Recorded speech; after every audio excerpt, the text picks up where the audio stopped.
In today's video, I'm going to teach you how to connect Ko-Fi to Discord. If you want to automatically give your Ko-Fi supporters access to special Discord roles, private channels, or exclusive community spaces, then this guide will help you set everything up quickly and smoothly.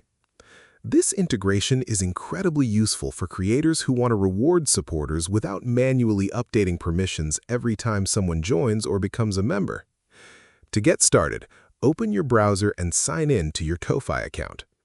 Once you arrive at your dashboard, take a look at the menu located on the left side of the screen. From there, find and open the Discord section. This area is where you can manage the connection between your Ko-Fi page and your Discord community. Inside the Discord settings, look for the option that allows you to connect your Discord user account. When you select it, a login window will appear. At this point, you can either enter your Discord login information directly or use the QR code option if you prefer signing in through the Discord mobile app. Both methods work perfectly fine, so simply choose whichever is more convenient for you. After your account is connected successfully, Ko-Fi and Discord will now be linked together, allowing you to automate supporter access more efficiently. This means you can start organizing supporter perks inside your Discord server without needing to handle everything manually. Before finishing, it's important to check your Discord server settings as well.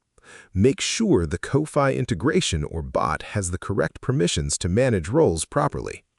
If you notice that supporter roles are not being assigned correctly, the issue is usually related to the role hierarchy inside Discord. Adjusting the position of the bot role higher in the server settings often solves the problem immediately.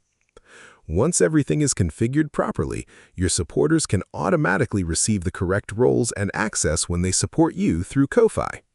This helps create a smoother experience for both you and your community while saving you a lot of time managing permissions manually. And that's it. You've successfully connected Ko-Fi to Discord and completed the integration setup. If you found this video helpful, let me know in the comments. Give it a like, subscribe to the channel, and don't forget to hit the notification bell.